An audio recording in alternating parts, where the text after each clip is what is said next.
Herzlich willkommen zu meinem kleinen Tutorial zum Erstellen eines HTML-Skripts im Magix Web Designer 6. Dazu macht man ganz einfach ein Rechteck,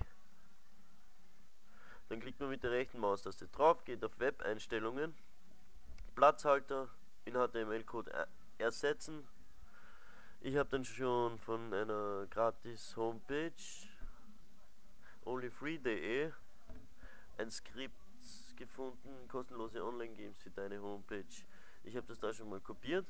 Einfach diesen HTML-Code kopieren.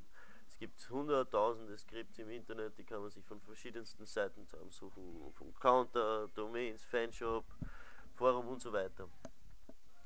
Kann man ganz leicht einfügen.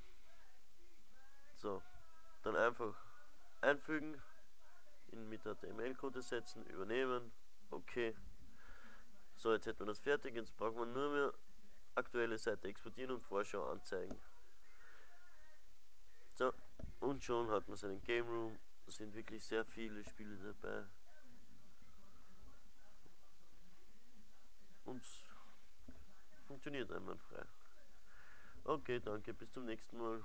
Euer Markus.